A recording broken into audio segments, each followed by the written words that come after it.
Greetings, friends, and welcome to Enigma Night Gaming. My name is Liara, and I will be your guide in today's adventure. Today, we are playing Tyrion Cuthbert, Attorney of the Arcane. We are continuing on the third case, which is about, presumably, we're going to learn about the Eye of Horus. That's what is implied from the name. And in our previous episode, we got to the town, Arnax. That's actually where Tyrion grew up at. And there seemed to have been an accident at the refinery. Or at least that's what people made it look like. There was actually some, I think it was transmutation magic that forced the walkway to collapse. And well, it appears like it might actually be a murder after all. So we're trying to figure out what's going on, and now we need to go see the murder victim's old friends and see what was up and try and figure things out. So we're going to go to the abandoned house. All right, so let's check it out. You arrive at the old abandoned house. Upon looking at the home that you left behind, you're stuck with a flood of memories. Those memories were once happy, but now they only fill you with grief. Tyrion, are you okay? Yeah, let's look around. You wipe your eyes and begin looking around the house. Suddenly, you hear the sound of glass breaking. You rush to look for the source and see two young teenagers throwing rocks at the side of the house. The shattered remains of a window are lying on the ground. Ha! Nice shot, Gavin. Alright, so we have Gavin Kralin. His occupation has got to be miscreant, right? One of the teens, apparently named Gavin, notices you approaching. We've got company, Wyatt. Huh? Alright, Wyatt Arnell, another miscreant. You stare blankly at the broken glass lying on the ground. You're at a loss for words. You feel like you should respond, but nothing comes out of your mouth. You suddenly find yourself quickly approaching the two teens. What do you want? Oh, what? Before you even realized what you were doing, you threw a punch straight into Gavin's face. Your eyes are slowly tearing up. You can only see red. You grab Gavin by the collar and pull his face close to yours. Get away from my house. Tyrion. Oh, you want to go? Ha! If you came looking for trouble, you sure found it. Okay. Let's all just calm down and just stay out of this, you girl. That's not what he said, though. Excuse me? Oh, he's about to regret his decisions. Mistakes were made. What? You got cotton in your ears or something? Yes, actually. Why don't you go ahead and repeat what you said? I said, stay out of this. You little... 5 minutes later. Well, he's not going to be so cocky now. Celeste? Yes? I'm sorry for losing my temper back there. I didn't mean to drag you into this. It's okay. Our emotions get the better of us sometimes. She's so calm. Celeste? Yes? I think you might have overdone it a bit. Nah. Celeste? Yes? I don't think he's breathing. Come on, just give him a second.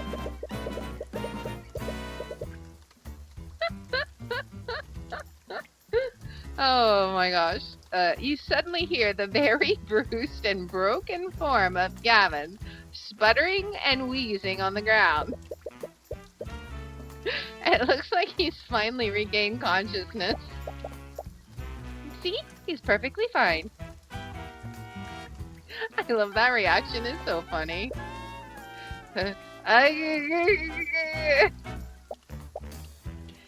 You're fine. Wyatt is staring wide-eyed at Celeste. From the shaking of his legs, it looks like he wants to run away, but he's too frozen by fear to move. Don't bother running. Even with a head start, I can easily catch up to you. Yeep. Anyways, these two are probably Justin's former delinquent friends, right? Are you okay with talking to them? Yes, of course. With your emotions in such disarray, you completely forgot why you came here in the first place. Would you two happen to know the young man who died at the refinery yesterday? These guys are after Justin? But he's already dead. After Justin? Was there someone with a grudge against him? Wyatt clearly thinks that you were sent on someone's behalf. It wouldn't hurt to play the part to get more information out of him. We're not here to hurt you. We're not here to hurt you anymore. We'd just like to ask you a few questions about Justin. Yeah, sure, Ben. Whatever you want. All right, you two talk. I'll work on popping Gavin's shoulder back into place. It's a little disturbing how nonchalantly she says things like that. No, it's hilarious. Alright. Tell me about Justin Way. What can you tell me about Justin Way? According to a few witnesses we spoke to, you used to be friends. Friends is kind of pushing it.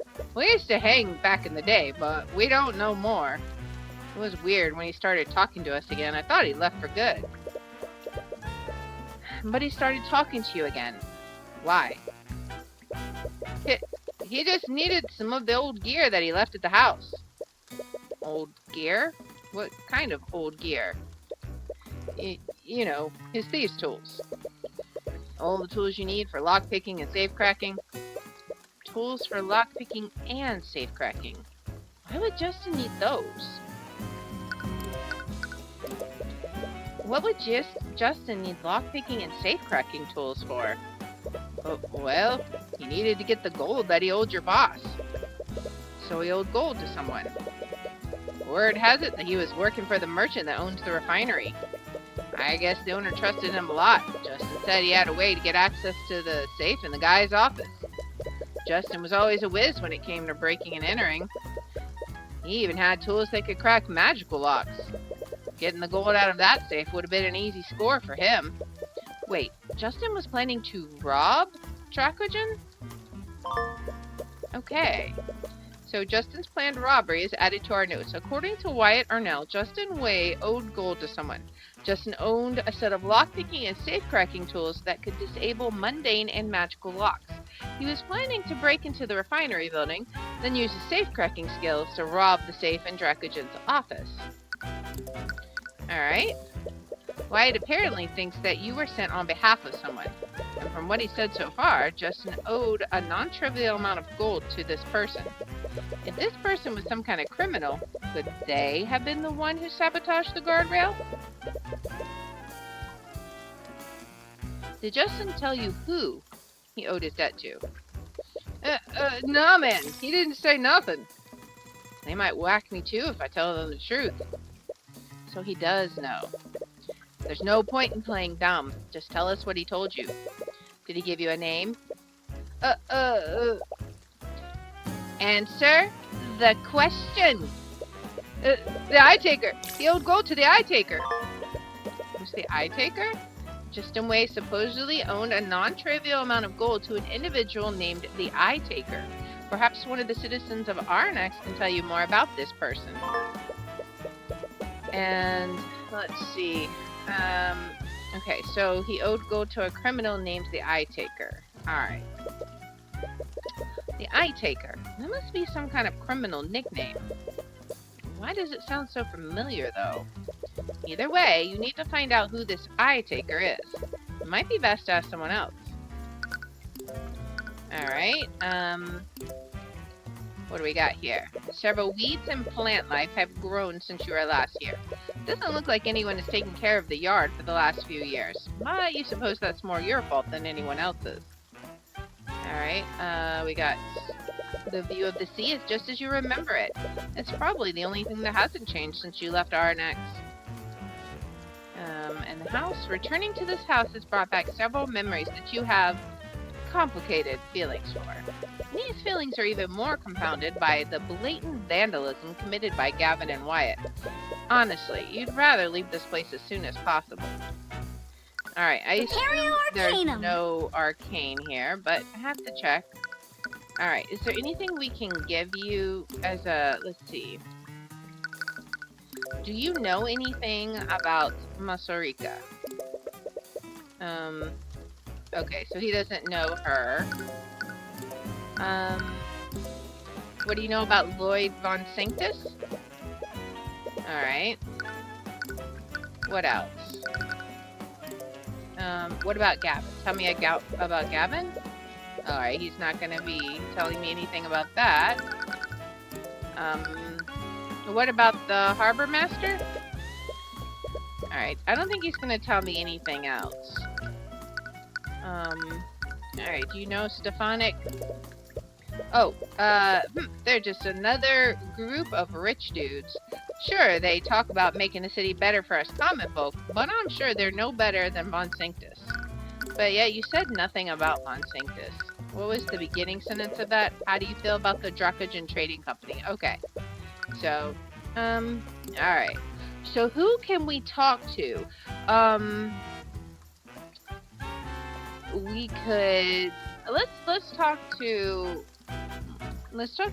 Masurika, I think. Or, well, I could go back to the town square and talk to, Celeste and see what she thinks. I think we should go to talk to Masurika, but... Hey, Tyrion? Yeah? Back at the house? What was that all about? I've never seen you get that angry before. You said it was your house. Yeah, it was my house. It was? Ever since we arrived in the city, you haven't really been yourself. If you want to talk about it, I'm fine. And I don't want to talk about it. You're not fine. I can see it on your face. Please, just talk to me. It's none of your business. That came out a lot louder than you wanted it to. Celeste, I'm sorry. I didn't mean to. Without a word, she quickly walks ahead of you. Oh, man. We're having, like, a bad time here. Alright. Well, maybe we go back to the cafe. Let's try that.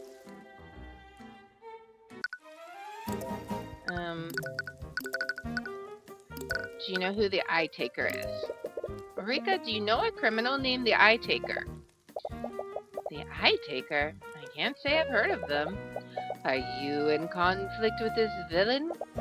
Do they seek to steal the Eye of Horus from you? No, not exactly. At least you hope not. Either way, it looks like Rika doesn't know who the Eye Taker is. You should try asking someone else. Okay. Let's go to the harbor, see if the harbor master knows. Like, he might come into criminal elements. Alright. Morrison, do you know about a criminal named the Eye Taker? The Eye Taker? Where'd you hear that name? So you do know about them. I do. I learned to keep my distance from him over the years. The Eye Taker is the criminal kingpin of this region.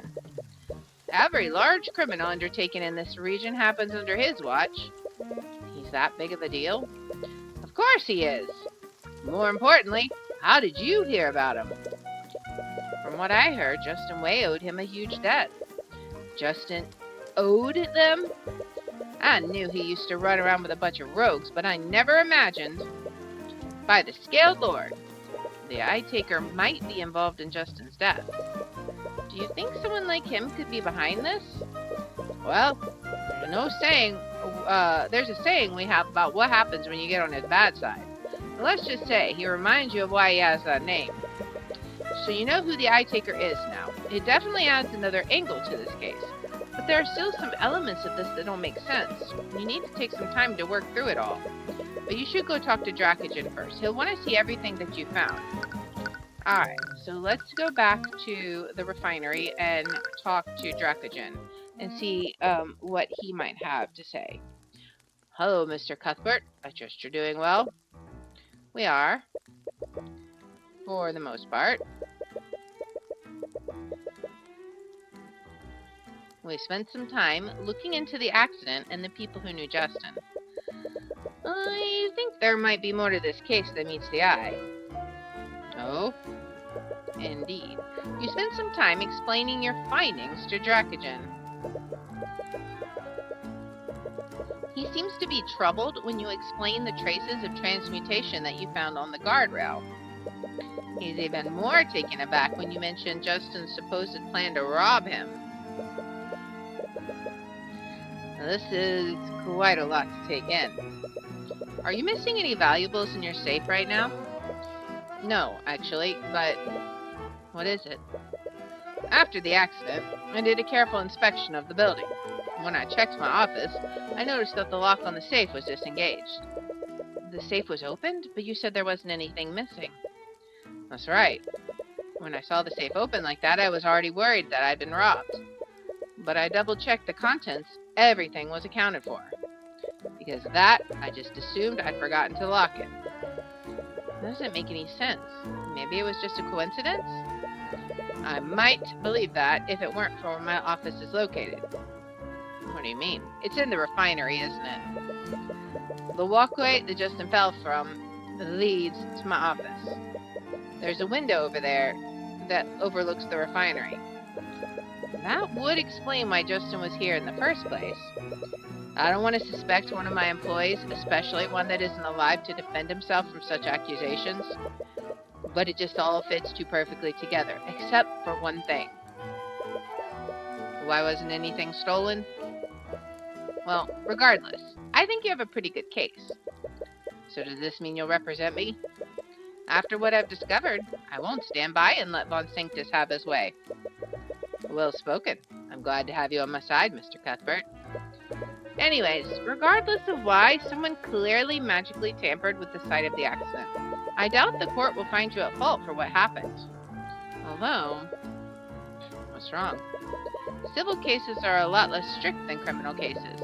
If we present evidence suggesting foul play using magic, they'll treat this exactly like our other cases. Yeah, they might stall the trial until they find out exactly what happened. For this accident, all we have to go on is witness accounts. Finding concrete evidence of what happened could very well be impossible. But the idea of hunting down the maids responsible sounds very tempting. It looks like you have your work cut out for you. I just hope things turn out okay in the end. And with Von Sanctus on the other side of this, who knows what might happen? It'd be best to keep your wits about you. Alright. I can't believe this. I have more important things to do than resolve your petty squabbles for you. Yes, the missing ship of your betrothed. Listen, the sooner you help me resolve this mess with Dracogen, the sooner you can return to the princess lapdog, being the princess lapdog. Ooh, she's not happy about that. That is to say, once I'm not preoccupied with this case, House Von Sanctus can provide the resources that you and the Inquisition need. I suppose I don't have a choice, do I? Well, at least this case should be relatively straightforward. Alright. We're almost out of save spaces. We're gonna have to start overwriting from the top now. Alright. So now we're in court. That judge gets around. It's always the same judge. Court is now in session for the trial of Stefanik Dracogen. The prosecution is ready, Your Honor. The defense is also ready. Very well, let's begin the proceedings. Prosecutor Stillwell, please list the charges. The defendant is charged with criminal negligence in the death of Justin Way. The death occurred at the Arcane Refinery last night. Mr. Way was an employee of the Dracogen Trading Company, a company owned by the defendant. During work hours, the victim accidentally broke a poorly maintained safety rail and fell into a vat of corrosive chemicals. Attempts to save his life failed, and his body almost fully dissolved. I see. What a gruesome end. The defendant displayed clear negligence in maintaining the refinery's facilities. As such, the responsibility for Mr. Wei's death falls squarely on his shoulders. To begin, the prosecution would like to call Noah Morrison to the stand. Witness, please state your name and occupation for the court. Yes, the name's Noah Morrison. I'm the harbor master of RNX's harbor. It is my understanding that you witnessed the accident that night. Am I correct? Aye, I did. Could you please testify to the court about what you witnessed? Alright, here we go. I was showing a visitor around the city, and for some reason, he really wanted to see the RNX Arcane Refinery. He was inspecting the machines there, when suddenly, Masarika ran up to us. She was desperately trying to tell us something, but there was just too much noise. After a while, she just pointed at the walkway overlooking the refinery. And that's where we saw someone fall into that accursed vat. There was a guardrail that should have prevented him from falling, but he broke through it as he fell. So there was a safety rail that should have protected the victim. Yes, however, upon closer inspection, the city guard found that the rails were extremely rusted. They were clearly poorly maintained by the company. I see, and this negligence is the basis for the prosecution's charges. Are you going to present the traces of transmutation that we found? I can't help but feel like there's something in Morrison's testimony that doesn't add up. Right now, those traces are the only defense we have against Von Sanctus's accusations. It's not a piece I want to use just yet. And once you use that piece, who knows how the judge will react. Not much has changed with Morrison's testimony. However, you've collected a lot more evidence since you last spoke to him. Is there anything you found that contradicts his testimony? Let's see. I was showing a visitor around the city, and for some reason he really wanted to see the RNX Arcane Refinery. This was the patron you mentioned before. Am I correct, Mr. Morrison? Aye. Aster seemed keen on keeping his identity hidden. It would probably be best to leave it at that. Aside from being a mage, he hasn't given you much reason to suspect him. For now, he was inspecting the machines there, and suddenly Masarika ran up to us. Alright, let's see. Do we have anything at all? Let's see. Let's go ahead and press. Are you referring to Masarika Tudor, owner of the local cafe? Aye. For whatever reason, she was also there and witnessed the accident. Yes, we are already well aware of that. Masarika's testimony was a lot less detailed than Morrison and Aster's testimony. She was probably more focused on saving Justin than taking in her surroundings. But are there any points where her testimony doesn't add up with Morrison's? Yeah, there was, because it said she saw him fall in, and then she tried to get their attention. Whereas they say she tried to get their attention, and then he fell in. So she was desperately trying to tell us something, but there was too much noise. And this noise came from the machines in the refinery, I presume. Those machines were loud. I could barely hear myself think with all that noise. There was no way I could hear young Masarika over all that. After a while, she just pointed at the walkway overlooking the refinery. That's where we saw someone fall into that accursed vat. Is this where we would put her testimony? After seeing him fall, she tried to get the attention, but they couldn't understand her. Okay, so is it this? Objection! Let's see. Is that... Okay, no, okay. Never mind. That doesn't prove it. But that is the contradictory evidence. Let's see. You mentioned that you saw someone fall into the vat. Did you not recognize the person? Well, I didn't know the lad personally, and it was pretty far away. I couldn't get a good look at the person. Maybe she'd keep a pin on that detail. Anyways, could you go into more detail about the moment you witnessed the accident? course. What did you want to know about?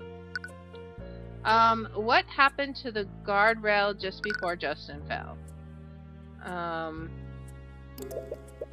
What happened to the guardrail before Justin fell?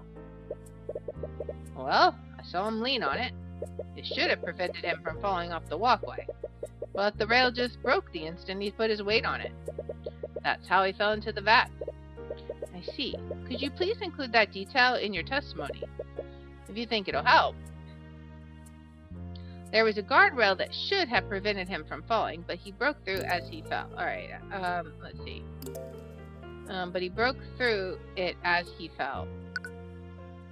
Alright, let's see. And you saw the guardrail break. It was hard to see most things from the distance, but I definitely noticed that. It definitely made an impression on me. It's like those rails were made out of cardboard. Which only proves our point. A properly maintained guardrail should not have broken that easily. Alright, you shouldn't present the magical traces yet. There might be more that you can get out of Morrison's testimony. Alright, not much has changed about Morrison's account of events. With the new evidence that you've collected, however, there might be a detail that doesn't match with his testimony. You just need to re-examine everything you've learned since you spoke with him. Alright. She was desperately trying to tell us something, but there was just too much noise. After a while, she just pointed at the walkway overlooking the refinery. That's where we saw someone fall into the accursed vat. If I press him here, you saw someone fall. Did you not recognize them? Well, I didn't know him personally. Alright. Let's see. What else can we add? What was Masarika doing? And then we might do that. But let's see. What was she doing? What was Masarika doing the moment you saw Justin fall? I told you, didn't I? She was the one who pointed to the walkway in the first place. That's how we saw Justin fall. I see. Could you please include that detail in your testimony, if you think it'll help? Alright. Alright, let's press him again. And let's ask him about... let's ask him, was the guardrail extremely rusted before it broke? Did you see the guardrail before Justin broke it? What kind of condition was it in? More specifically, was there any rust on it? I couldn't say I could make out those details. That was pretty far away. I could barely make out the figure that fell into the vat. I see. Could you please include that? Okay. Now, I guess we'll ask about... it was a bit far away, so I couldn't see if there was any rust on the guardrail.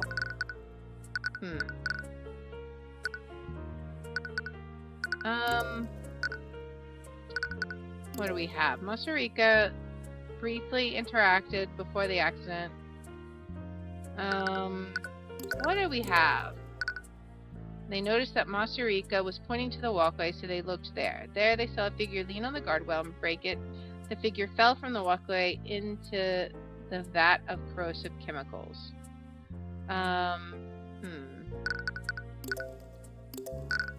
She says, after seeing him fall, she tried... I feel like... Alright, let's see. Let me see if I can put back what Masarika was doing. Alright. What was Masarika doing? Okay. She was the one who pointed to the walkway in the first place. That's how we saw him fall. Okay. So, Masarika pointed it out. That's when we saw Justin fall.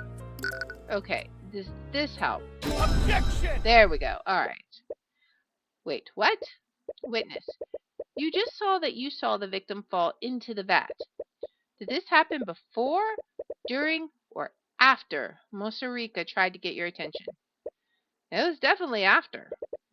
If it weren't for the commotion she made, I wouldn't have looked up there in the first place. It's just as you thought, but what does this mean? Morrison, I spoke with Masarika about what she saw. She said that she saw Justin fall off the walkway and then rush to you for help. Aye, that sounds about right.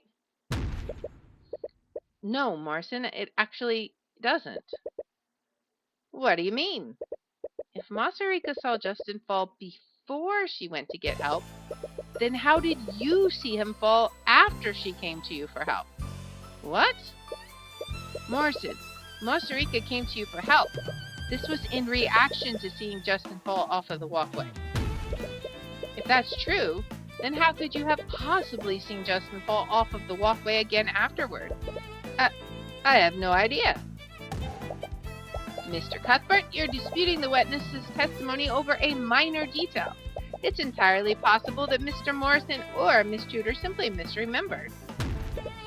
I highly doubt that Morrison misremembered the order of what happened. His testimony matches up exactly with the testimony of his companion. Then Miss Tudor must be the one who's mistaken. I'm compelled to agree with Miss Steelwind. These conflicting accounts seem extremely minor. The prosecution's case is based on the broken guardrail, and only 3 individuals witnessed Justin Way break said guardrail. The defense asserts that these 3 witness accounts must be consistent with each other. Otherwise, this evidence is not strong enough to find my client liable. Please, the break in the guardrail is directly over the vat. That isn't a physical evidence. It proves that the victim fell in because the railing broke. How do we know that the guardrail wasn't broken by some other event? Well, that's ludicrous. You're clearly just playing devil's advocate. Uh-oh, what's the judge gonna do? I'll admit that I also find the defense's assertion dubious. However, I see no harm in allowing Miss Tudor to testify to what she saw. Rika saw a lot less than Morrison and Aster did, and her testimony was a lot less detailed. But the one detail she did remember was that she saw Justin fall off of the walkway. Hopefully, her testimony might clear up what happened. Bailiff, please escort Miss Tudor to the witness stand. Oh boy. Witness, please state your name and occupation for the courtroom. This is probably Rika's first time testifying in a courtroom. You hope she'll be okay. As if I need such introductions, but allow me to indulge you all. Oh goodness, is she seriously doing that here? I am Master Rika Tudor, Dark Lord of Arnex, High Archmage of the Cadmium Flames, and business proprietor of Sweet Confections. I see. I was not aware we were in the presence of such a renowned individual. Wait, does he actually believe her? Your Honor, Master Rika Tudor is the owner of a local cafe in Arnex. But isn't she also a High Archmage? I am. No, she really isn't. Tyrion, you're ruining my flow. Yeah, stop ruining her flow, Tyrion. You would say that your flow is the most disruptive right now. Anyways, Miss Tudor, you were at the Arnex refinery on the night of the accident, and you witnessed the moment that the victim fell off the walkway. Am I correct? Yes, that's right.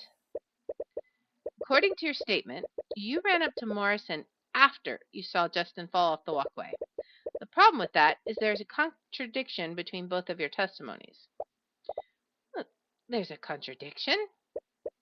Morrison testified that he didn't see the victim fall into the vat until after you approached him. This wouldn't make sense, though.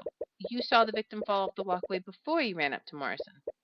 Morrison couldn't have possibly seen the victim fall again after that. Oh, I think I see what happened. You do? I think you're misunderstanding what I said before. I misunderstood you. If that's true, could you please testify to the court exactly what happened? Please include every detail you can remember.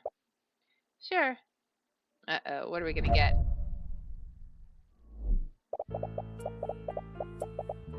I was at the refinery when I heard a strange sound from the walkway.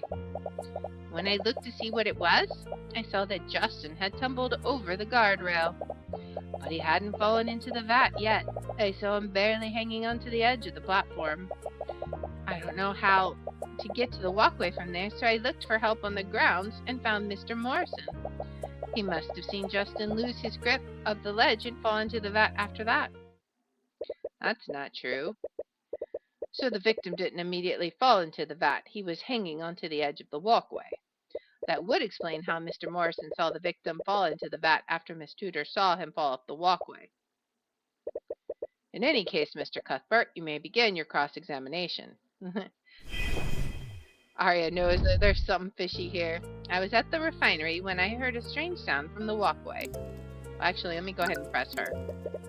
What kind of sound did you hear? I'm not quite sure. If I had to guess, I'd say it sounded like the sound of metal hitting metal. Metal hitting metal. The refinery walkway is made out of metal, so perhaps the sound she heard was something metallic colliding with the walkway. Did something shake the walkway and make Justin lose his balance? When I looked to see what it was, I saw that Justin had tumbled over the walkway's guardrail. So this was the moment that you saw Justin fall off the walkway. Yeah. And you said he fell over the guardrail? I did, but I'm not sure how it happened. I think something caused him to lose his balance. He tumbled over the guardrail and fell right off the walkway. Interesting. But it still doesn't explain why Morrison saw him fall after he ran to him for help. Well, I did see Justin fall from the walkway, but he hadn't fallen into the vat yet. I saw him barely hanging onto the edge of the platform. He was hanging onto the ledge. Was there anyone around to help him back up? I didn't see anyone around, but I really wasn't paying attention to that. I was just focused on saving him before he fell. I assumed that if anyone was nearby, they'd immediately try to help him. I didn't know how to get to the walkway from there, so I looked around for help and found Mr. Morrison. And did you see another individual with him? Yeah, I did. I tried to explain to him and his friend what was going on, but they couldn't hear me over the machines. That does match with the testimonies that he and Aster gave you. After that, he must have seen Justin lose his grip on the ledge and fall into the vat, but that's not what they said. They saw a figure lean on the guardrail. Objection! Over. She said over, didn't she? Rika, you said that the victim tumbled over the guardrail, as in he was thrown over it? Yes, that's right. What? Did you see the moment the guardrail broke? No, I didn't. I already told you that, didn't I? But you did see the moment that Justin fell off the walkway. And in that moment, did you see Justin break the guardrail? No, like I told you, I didn't see the moment the guardrail broke. But that's the thing, Rika. According to Morrison, Justin Wade broke the guardrail as he fell into the vat. More specifically, he said that Justin was standing on the walkway when this happened. What? According to the prosecution, Justin Wade leaned on a faulty guardrail and broke it, falling into the vat. But that's not what you saw, was it, Rika? No, I saw him tumble over the guardrail. Uh-oh. I'm afraid I don't see the importance of this, Mr. Cuthbert. What? What? How? Are you just stupid? How can you not see how that's important? Are you accusing the witness of perjury? There's definitely something going on here, but what? Rika is a mage, and you don't want to suspect her, but you need to consider every possibility. What is happening here?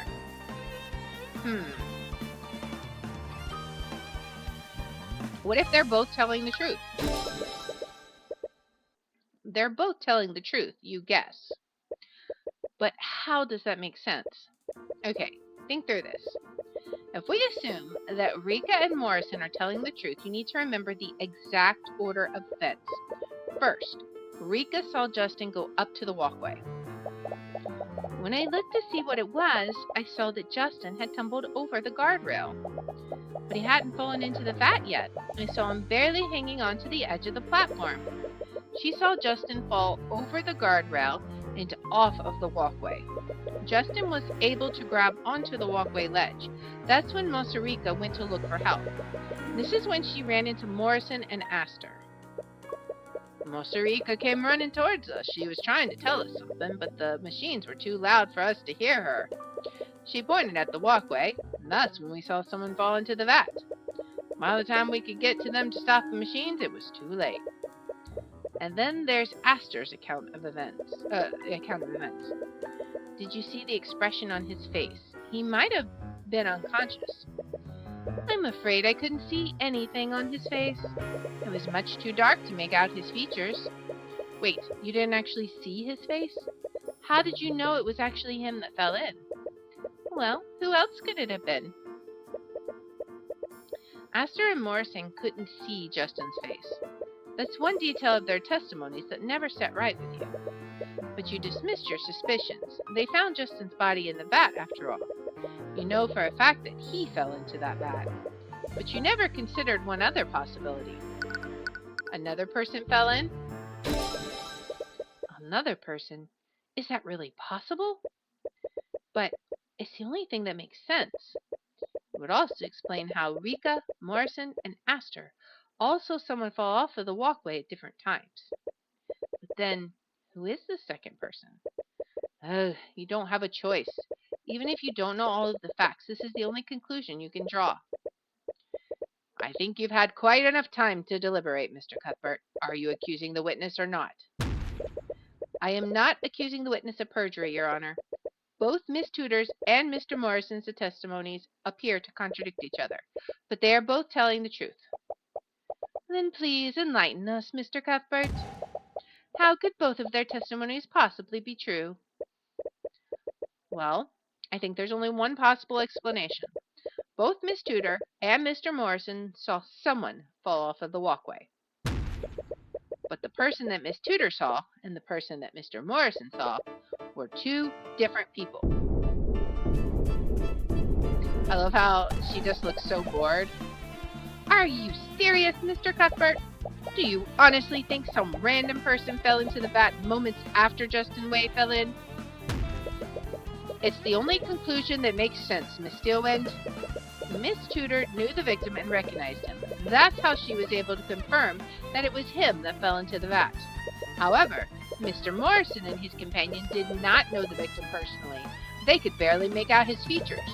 They only assumed it was him after learning that he fell in.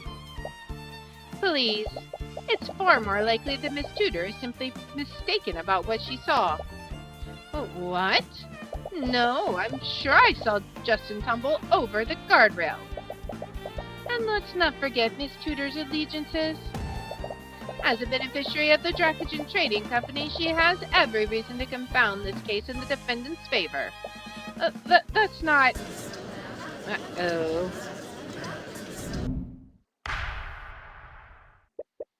That's enough. This is a civil case, Mr. Cuthbert, not some murder mystery for you to throw wild theories towards. This was clearly an accident. Uh-oh.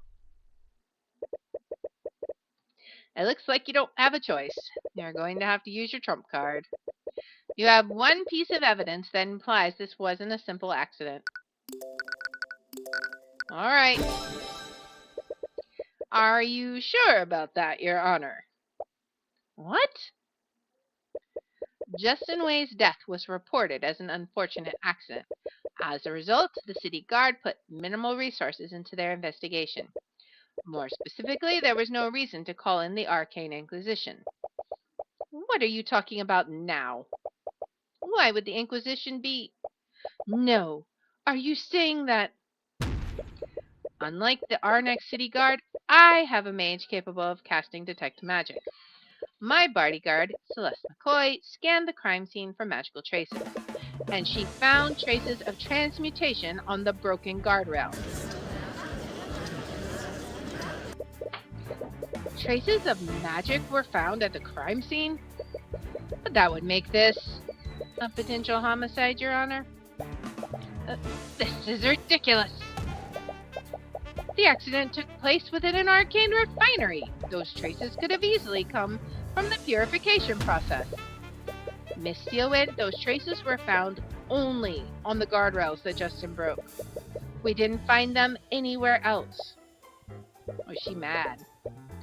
We can't be certain of what happened, but it's clear that a mage used magic near the scene of the accident. Foul play may have been involved. So my theory of another person falling into the vat is entirely possible. My client is not at fault for the guardrail breaking. Considering this shocking revelation, there is still much we do not know about Justin Way's death. With that said, I have no choice but to suspend the trial of Von Sanctus versus Dracogen. You had a feeling this would happen. Just like your other cases, the court won't pass a verdict unless the culprit is found. The court will give the Arcane Inquisition time to investigate the scene and these supposed magical traces. We will resume the trial in 2 days' time. Court is adjourned. Oh boy, so now we gotta figure out who done it. Well, at least we survived the first day. But it kind of feels like we're back to square one. Hey, Toad, welcome in. Welcome in. Yeah, the Inquisition will get involved. They know that magic played a role in what happened. If you want them to dismiss the case against Dracogen, you're going to have to find out exactly what happened. If that's even possible. Hey, are you okay? You feel a headache coming on. Yeah, I think I'm just tired. Well, this day has been exhausting. It's pretty late. Should we just head back to the inn and continue the investigation tomorrow? No, I want to take another look at the refinery before the Inquisition gets there. The throbbing pain on your skull seems to disagree with you doing that. Yeah, no, we're heading back to the inn. I'm fine, really. Tyrion, I know you're anxious about the trial, but you need to get some rest. Celeste, it's fine. It's not. You're going to work yourself.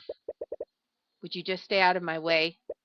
Again, your voice came out louder than you meant it to. Fine, whatever. Do what you want. Oh man, we are just like really being mean to her. It's this city. Being back here is really getting to you. That's all the more reason to get through this trial as soon as possible. The soreness in your head doesn't seem to be going away anytime soon. Perhaps she's right. You'll be better off investigating the scene after some rest. Alright, so I guess it's time. We're going to start back from the beginning. Alright. The origins of Horus. So let's see what we got. Another nightmare overtakes your sleep.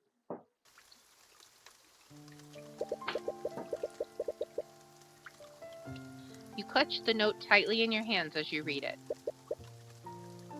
I'm sorry, Tyrion. There were so many things that I wanted to tell you. So many things that I wanted to show you. But I'm afraid that I can't do that now. I need you to be strong now. This world is bleak, merciless, and unforgiving. But I've seen you.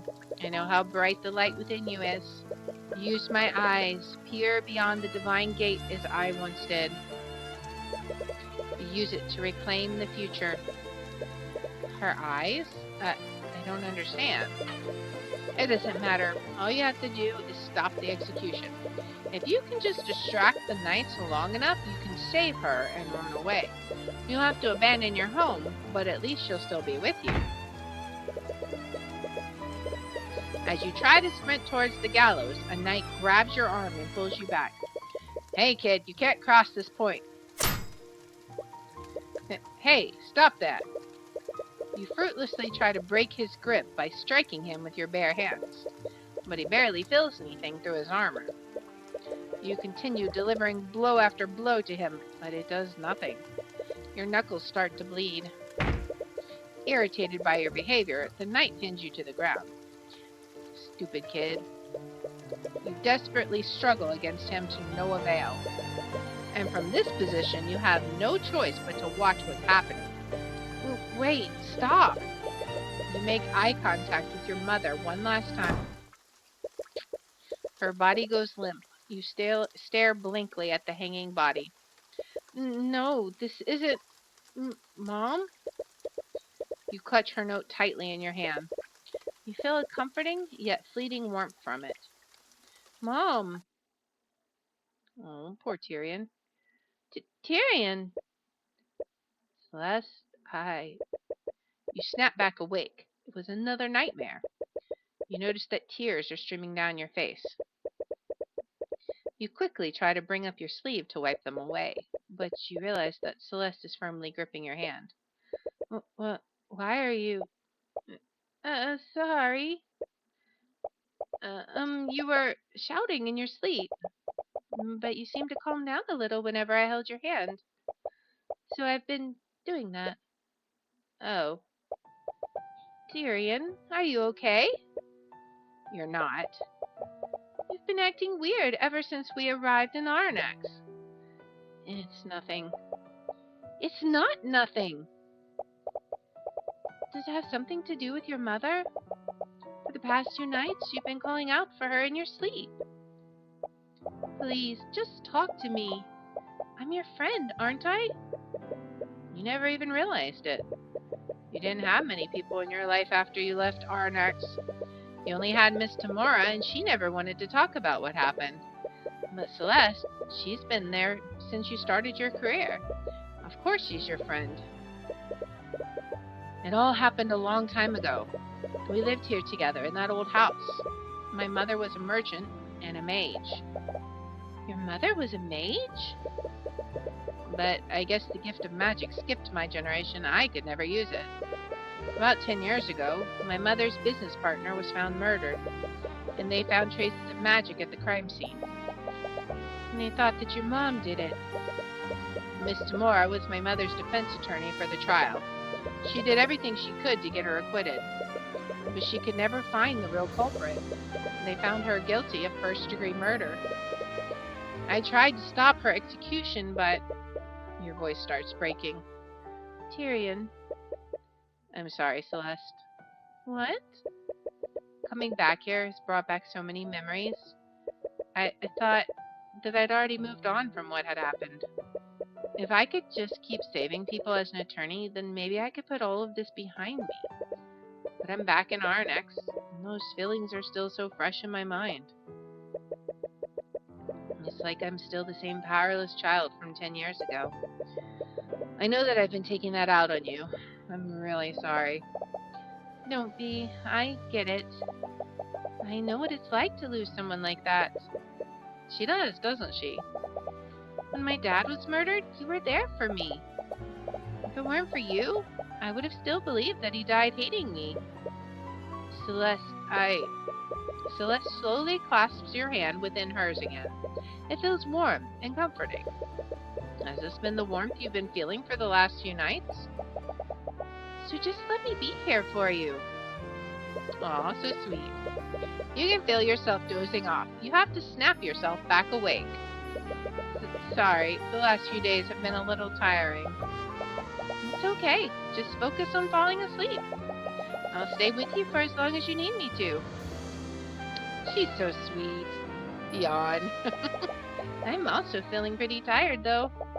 I'll just rest my eyes a bit.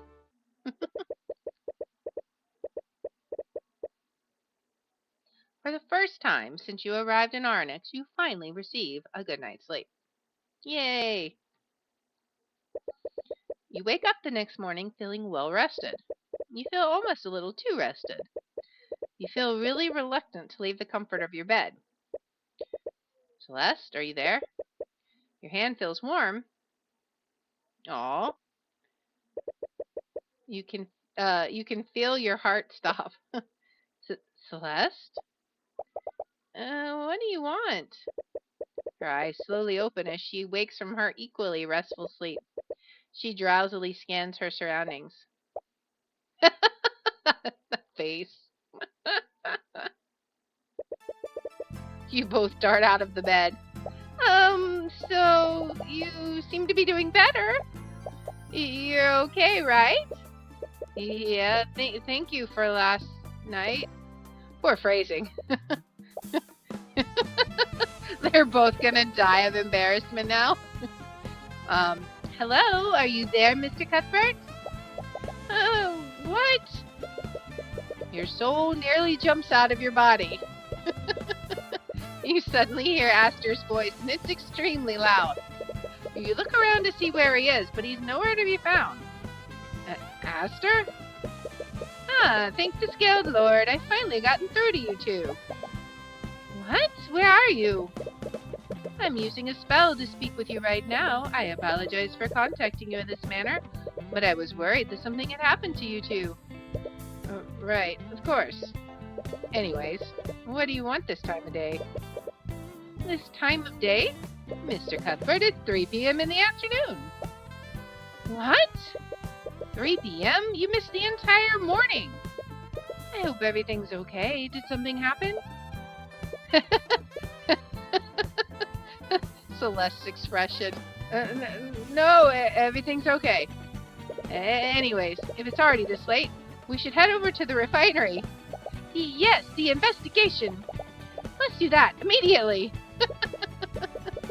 Celeste immediately power walks out of the room. You quickly follow after her. If you're heading to the refinery, do you mind if I meet with you two? There's something I'd like to ask you. Sure. Wonderful. I'll see you at the town square. Alright.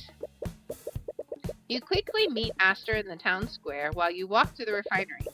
You and Celeste walk to your destination with purpose. A little too much purpose. It's almost as if you're both trying to distract yourselves from something. Every time you make eye contact with Celeste, she quickly glances away. Things are a little awkward, but you much prefer this over the tense mood between you two yesterday. Anyways, Aster, what was the spell you used earlier? It let you speak with us without being there. Oh, that was a conjuration spell. It's called Send Message. I just feel a little bit uneasy that you can contact us out of the blue like that. More importantly, you're a little worried about what he might have seen. Don't worry, that spell is perfectly harmless. I can give you the parameters if you'd like. Alright, so for the duration of the spell, the caster projects their voice to communicate with the target. Anyone within a 30-foot radius of the target can hear the caster's voice. The caster can also hear sounds close to the target, allowing for two-way communication. The target must be a person known to the caster. That person must also be conscious. Otherwise, the spell will fail. Alternatively, the target can be an object that is attuned to the caster's magic, and it lasts for 1 hour. Alright, so this might be useful. It looks like it only facilitates communication. He definitely didn't see the embarrassing state that you two were in. By the way, I'm not trying to be rude, but why are you following us? Oh, yes. I was still trying to think of the proper method to ask you, but you both seem to be on the edge at the moment. What did you want to ask us? You already told me about the traces of transmutation at the refinery, but the trial yesterday really highlighted the significance of that. I can't simply stand by if I was a witness to a murder. And... May I join you on your investigation? Oh boy, he's fanboying again. You're questioning his motives for a variety of reasons. He was the only other mage that was at the scene of the crime. And between him and Rika, you definitely trust Rika more. Alright, I see no reason why not. Celeste shoots you a concerned look. You subtly gesture for her to keep an eye on Aster. She nods in acknowledgement. Aster is your prime suspect right now, and he has to be aware of that. But if you keep him close to you, you might catch some dissonant thoughts through the eye. Oh boy. You arrive at the refinery and see that several knights from the Inquisition have already arrived. Well, yeah, it's like 3 p.m. Of course they have. You glance at the damaged walkway and see Commander White there with a few of his knights. He seems to notice you too, but he only pays you a passing glance. Oh, Mr. Cuthbert, I've been waiting for you. For quite a while, may I add. Alright, sorry about that. I suppose you had your reasons, and you've more than proven yourself worthy of my trust. Although... Dracogen gives Aster a suspicious side glance. He appears to have come to the same conclusion that you did. Well, you've given me little reason to doubt your judgment. I will leave the investigation in your capable hands. Speaking of the investigation, where should we start first? Now that we've gotten the Inquisition involved, we might be able to learn about the magical traces at the crime scene. If you look at Commander White, who is inspecting the walkway, he's probably your best bet for getting more information about the investigation. Alright, let's ask him about the trial. I'm quite pleased with your work during the trial. I'm glad I put my trust in you. Thank you, but we're still a long way from getting your case dismissed. And showing the possibility of a murder definitely made things much more complicated. I see no reason to blame yourself. You merely played the cards that you were dealt. Honestly, I'm still trying to make sense of what happened. Alright. Do you have any idea who the second victim might be? I have no idea. But all of my other employees are accounted for. I doubt that it was anyone who worked for me. Then who was it? Alright, so aside from Justin Wade, every employee who works at the Arcane Refinery is accounted for. Justin is the only Dracogen employee who fell into the vat of corrosive chemicals. To be perfectly honest, I'm a little concerned with how many unauthorized people were there that day. He has a point. It seems strange that Justin, Rika, and Morrison were all there. Alright, anything else? Alright, do we have any evidence that we can present to him? Let's see, does he know anything about the Eye Taker? I've certainly heard stories about them, but I never would have imagined that Justin was involved with such an individual. Alright, I suppose he probably doesn't know anything about these guys, right? Yeah, he doesn't know about those, okay. Alright, let's go ahead and move up to the walkway and see if we can talk to, Commander White. Okay. Oh, it's you two. And who's this? They just stare at each other. Wait, what? Commander, please don't. What are you two doing with the Crown Prince? What?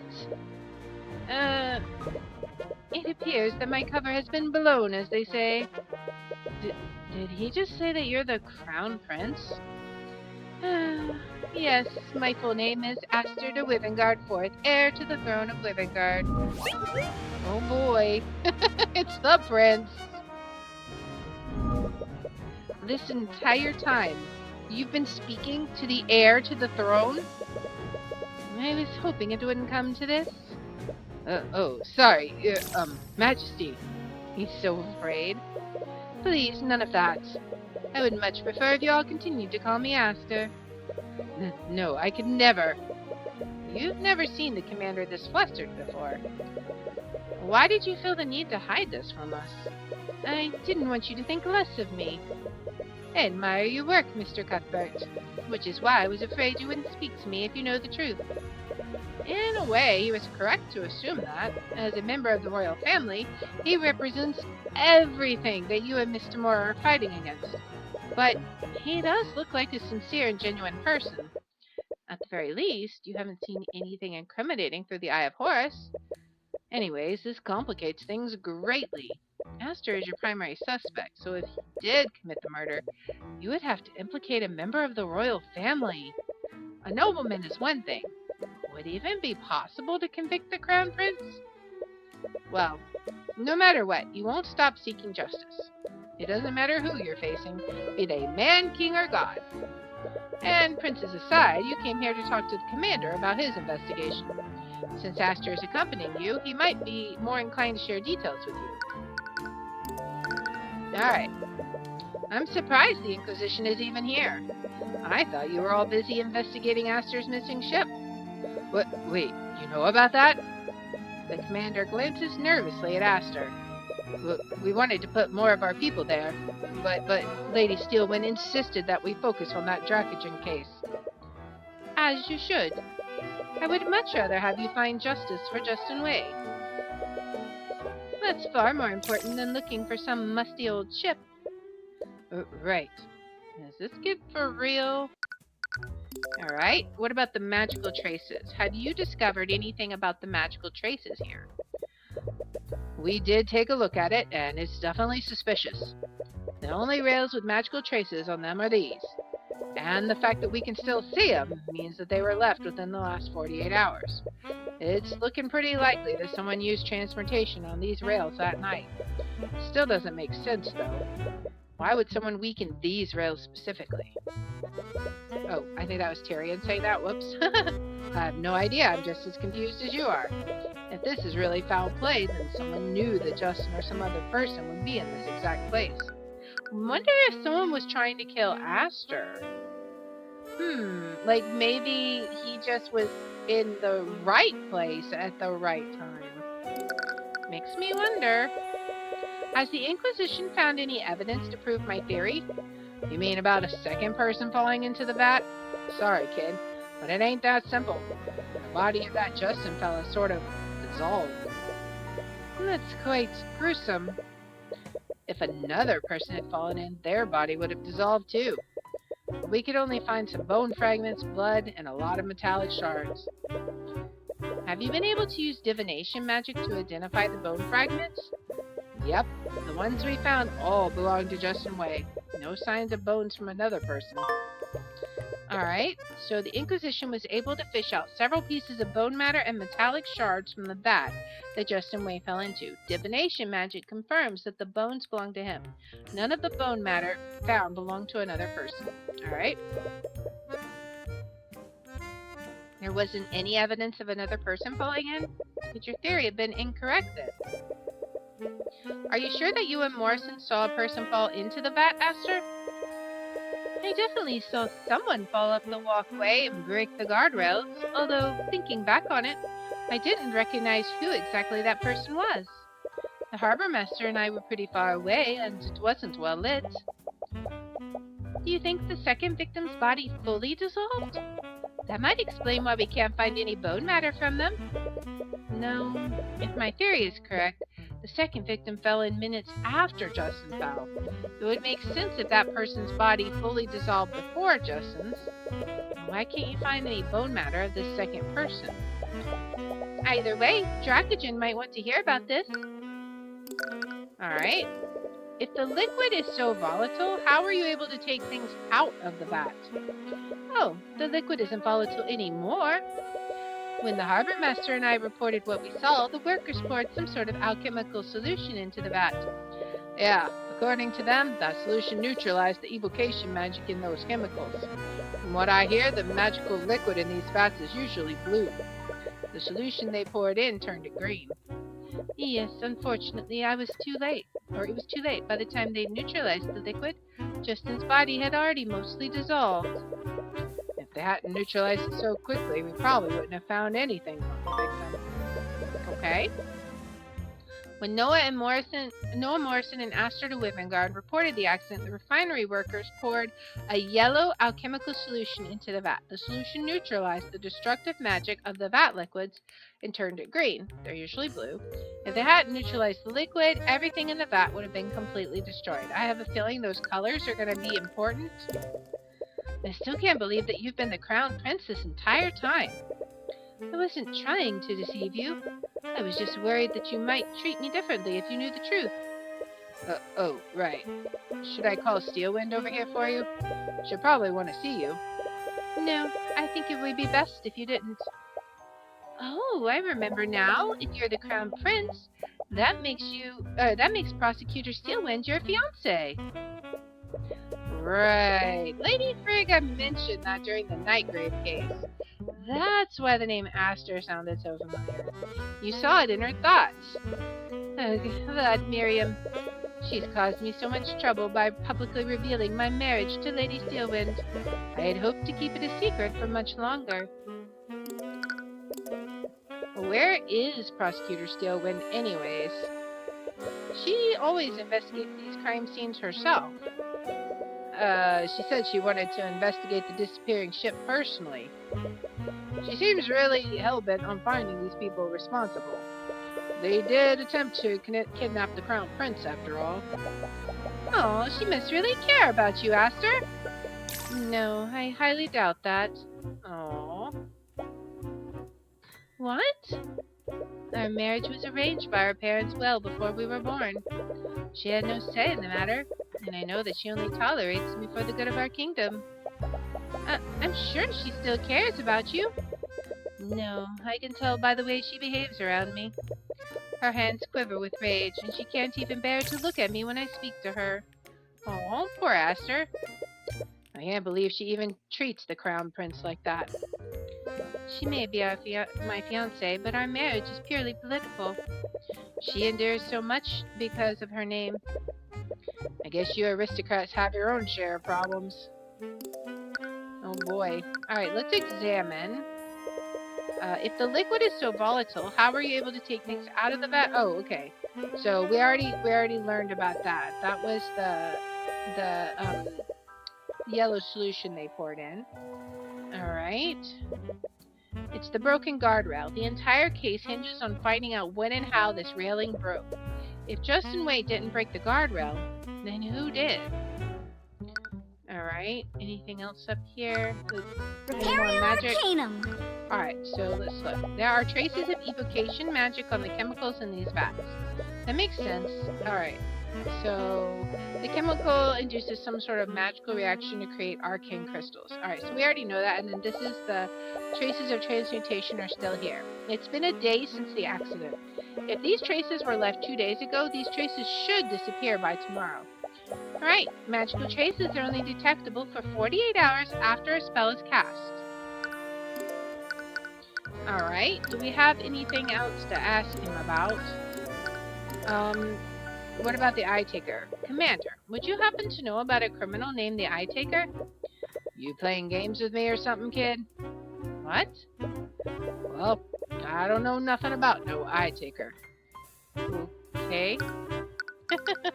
I feel like he does. What else can we, give him? Let's see.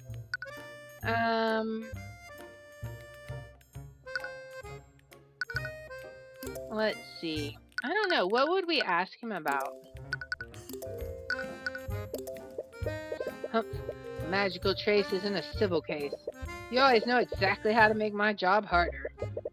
It's your job to solve magical crimes, isn't it? All I'm doing is bringing the truth to light. Yeah. He doesn't like that? Alright. Did he have anything? I'd heard that the prince was exploring the town alone, but I never imagined that he was with you two the entire time. My apologies. I'm aware of how uneasy the Kingsguard is about my actions, but I wanted to explore the city without their presence. Actually, they're probably keeping an eye on him from a distance. There isn't a chance that they'd let a prince wander the crowded city alone. They're probably watching him right now. That's true. Alright.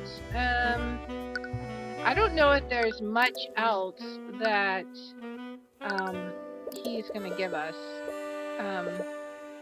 He doesn't have anything to say about that. What about any profiles? What about the Crown Prince? Oh, okay, that's what he just said. Okay. So we already have that information. Alright. What do you think of Stefanik Dracogen? Alright, so he doesn't say anything. I don't know if there's anything else that we can ask about the blockade. Alright, he doesn't know anything about the blockade, or he's not sharing anything. Well, let's see. What about Arya? Ugh, Steelwind always macromanages the Inquisition, but now she's just dumping all of her work on me. Honestly, I don't know which of the two is worse. Being a subordinate of the prosecutor does look like a stressful experience. Alright, ask about the neutralizing liquid. What do you think about this? Alright, nothing else.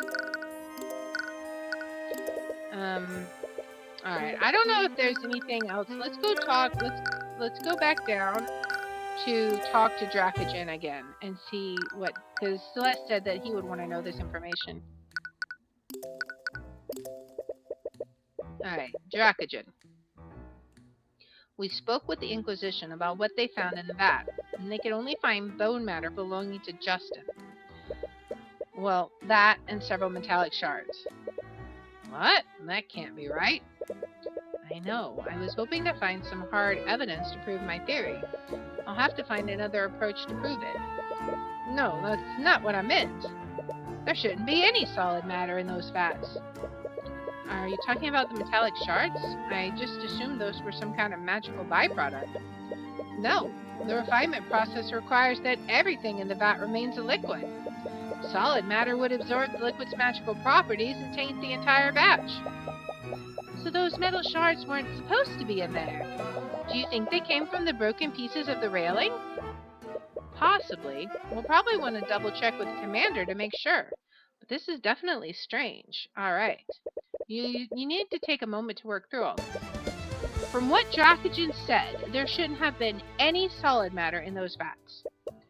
We've already confirmed that the bone matter they found came from Justin's body. That leaves another question. How did the metallic shards appear in the vat? Where did they come from? Alright. A metal object was thrown into the vat, right? A metal object was thrown into the vat. Was that what hit the railing? Was it like a, sort of like in the last episode, it was, or the last case where they had the arcane constructs? Is it going to be like that? Yeah, I guess that makes sense. Whatever that object was, it probably dissolved into the shards that Orm found. The thing is, though, what should the magical liquid have done to the object? The magical liquid in the vat was extremely volatile. It was destructive enough to reduce an entire human body to a few shards of bone. So, the vat liquid should have completely destroyed the metal object. The object would have been completely destroyed. We shouldn't have found any metal shards in the first place. Right, but we did find them. How do you explain that? Why wasn't the magical object, or the metal object, fully destroyed? That night something happened that prevented the metal object from being fully destroyed. Let's see. The vat liquid was neutralized shortly after the accident was reported. When Noah Morrison reported the accident, the workers immediately neutralized the liquid's magic. They did this to attempt to save Justin, but it would have also stopped the liquid from destroying anything else within the vat. So that's why we found those metal shards. And whatever that metal object was, it was only partially destroyed. This means that it fell into the vat around the same time that Justin fell into the vat. If it fell a while before the accident, it would have dissolved completely. And if it fell after the accident, it wouldn't have dissolved at all. Furthermore, whatever that object was, it was probably as large as Justin. Alright, so that has to have been what hit the guard railing and fell into the vat that the prince saw, right? A large unknown metal object fell into the vat around the time that Justin Way fell into it. The magical liquid reduced it to several small metallic shards. Do you think this metal object had something to do with the second victim?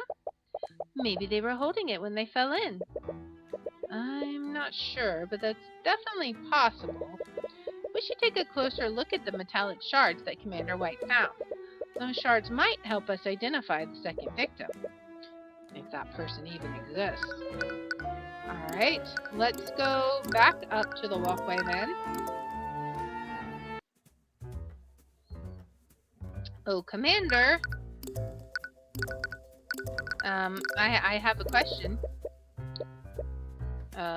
Wait, you're not gonna... What? I thought for sure that would... Okay, I'm confused. I thought you would have something to say about the metal shards. Oh, they're at the top. Okay, whoops.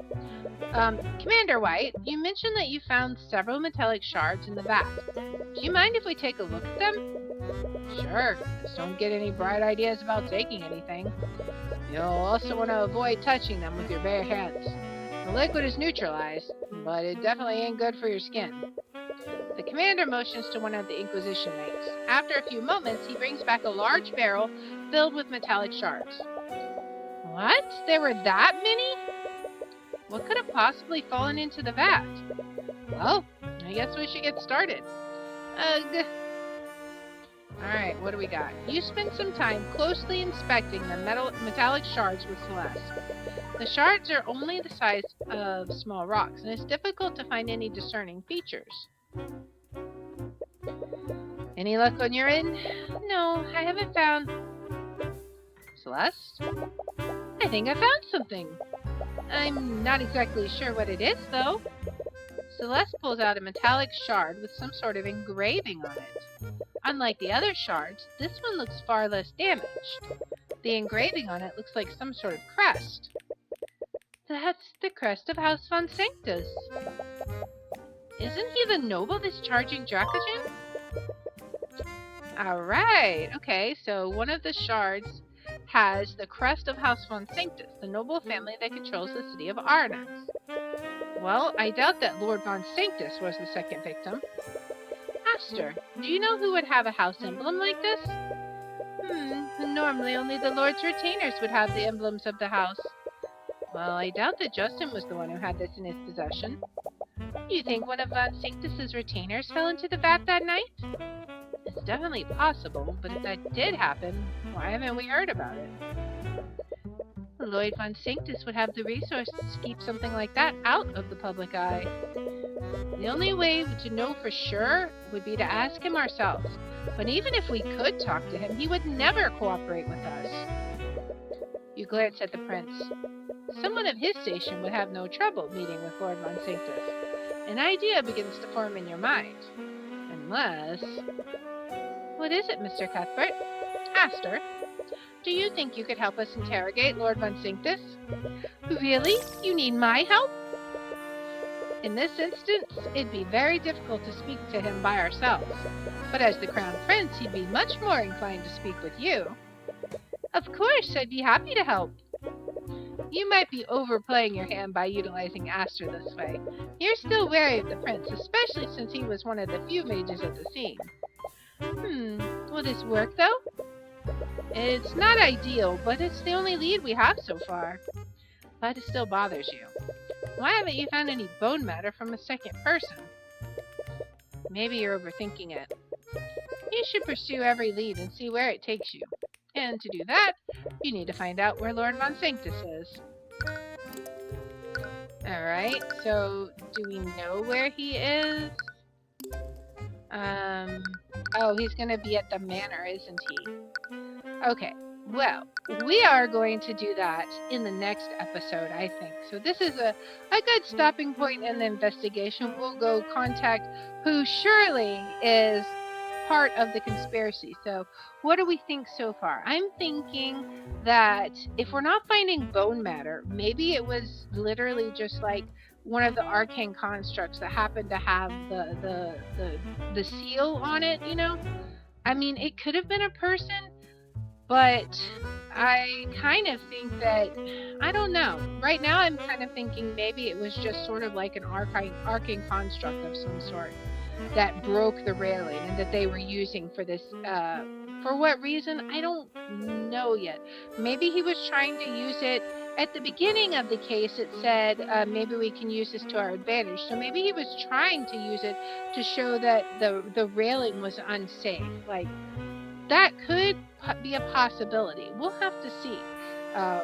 But we will investigate that in the next one. So if you like this kind of content, please make sure to like, subscribe, follow, all that good stuff. And if you want to watch live, we're on Twitch at twitch.tv/lear27. I have my schedule posted in the About section, and I post which games I'll be playing each day on twitter.com/lear27. I hope that I will see you in the next one. And until then, guys, I'll see you later. Bye.